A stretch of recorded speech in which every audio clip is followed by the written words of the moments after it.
মূল্যবৃদ্ধি, বেকারত্ব, দুর্নীতি নিয়ে এবার মুখ খুললেন মমতা বন্দ্যোপাধ্যায়। সোশ্যাল মিডিয়ায় তিনি লিখেছেন, এক কঠিন এবং অন্ধকার সময় সঙ্গেই আসে আশার আলো। এই বিশ্বাস তাকে শক্তিশালী করে।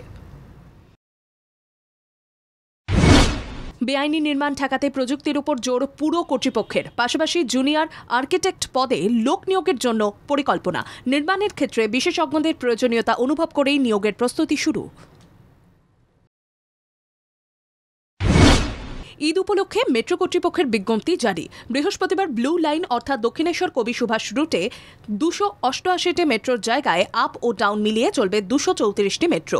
গ্রিন লাইনে অর্থাৎ এসপ্ল্যানেড থেকে হাওড়া ময়দান রুটে 130টি পরিবর্তে চলবে 122টি মেট্রো।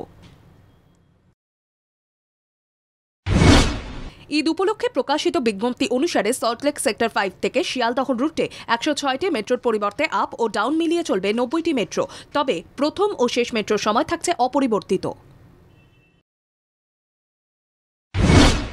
ভোররাতে শহরে দুর্ঘটনা, নিয়ন্ত্রণ হারিয়ে দোকানে ধাক্কা মারে ডাম্পারটি। এরপর ধাক্কা মারে একটি টাইলস মার্বেলের দোকানে। দুর্ঘটনায় আহত হয়েছেন ডাম্পারের খালাসি। কলকাতা বিমানবন্দরে বিমানের এমার্জেন্সি এক্সিট খোলার চেষ্টা যাত্রীর, ছড়ালো চাঞ্চল্য। বিমানটি নিজামের শহর থেকে দমদম বিমানবন্দরে অবতরণের পর 18F সিটে বসা এক যাত্রী কেবিন ক্রুদের নির্দেশ না মেনে বিমানের ডানার উপরে থাকা over wing exit star board side flap খোলার চেষ্টা করেছিলেন বলে অভিযোগ।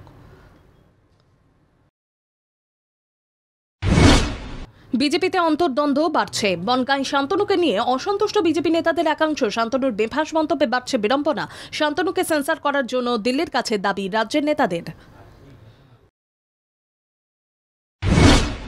বিজেপি নেতা ও তাঁর ছেলে পাচ্ছেন লক্ষ্যের ভান্ডার। বিডিওর পাসওয়ার্ড জেনে নিয়ে জালিয়াতি, সরকারি পাসওয়ার্ড জালিয়াতির অভিযোগ। ময়নার বিজেপি বুথ সভাপতি ও তাঁর ছেলের বিরুদ্ধে অভিযোগ।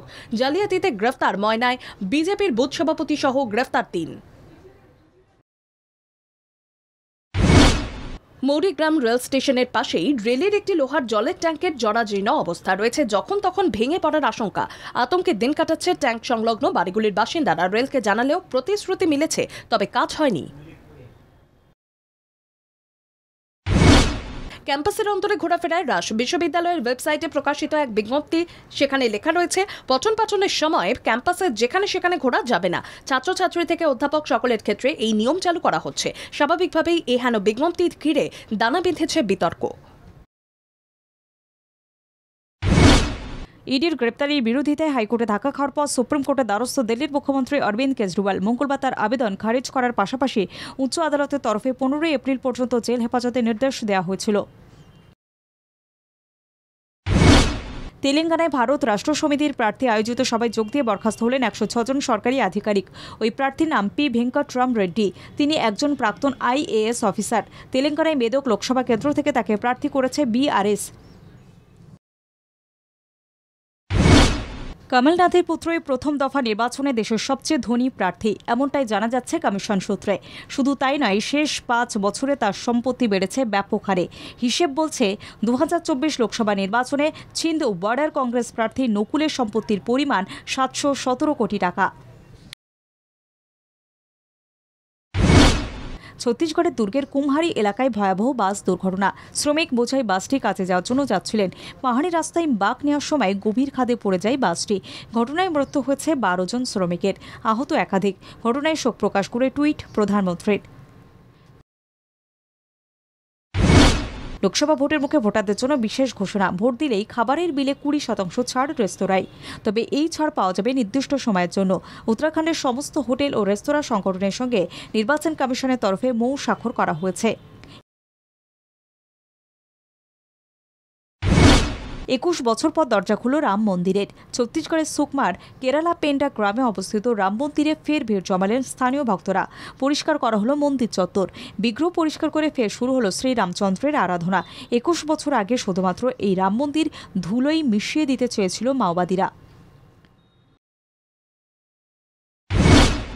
ঈদের কথা মাথায় রেখে বাংলা ছবি মির্জার মুক্তি আগেই একদিন পিছিয়েছে।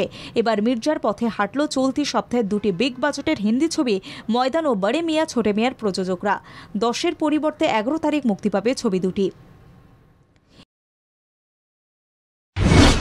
ঈদের আগে মুক্তি পেল সঞ্জয় লীলা বনসালির প্রথম ওয়েব সিরিজ হীরা পাঞ্জির ট্রেলার। আর সিরিজের ট্রেলার বুঝিয়ে দিল যে ওটিটিতে কামাল দেখাতে চলেছেন সঞ্জয় লীলা বনসালি। 1940 সালের লাহোরের প্রেক্ষাপটে তৈরি গণিকাদের প্রাক স্বাধীনতা যুগে ভালোবাসা ও প্রতারণার গল্প উঠে আসবে হীরা মান্ডিতে। বিরাট কোহলি রানের পাহাড়গুলো বল বেশি নিচ্ছেন বলে বেশ সমালোচিত হতে হয়েছে তাকে। সে কারণে এবার এই বিষয়ে জবাব দেওয়ার জন্য নেটে 3 রাত এক করে প্র্যাকটিস করছেন তিনি। আর সেই ভিডিও আরসিবির তরফ থেকে এক্সে তুলে ধরা হয়েছে, যেখানে বিরাটকে দেখা যাচ্ছে বিধ্বংসী মেজাজে। আইপিএল শেষ হলে শুরু হবে বিশ্বকাপ। তার আগেই এবার বিশ্বকাপের দল ঘোষণার সম্ভাব্য তারিখ প্রকাশ্যে এলো। আইপিএল শেষ হওয়ার আগেই বিশ্বকাপের দল ঘোষণা হতে চলেছে। এপ্রিলের শেষ অথবা 1 মে বোর্ড দল ঘোষণা করতে পারে।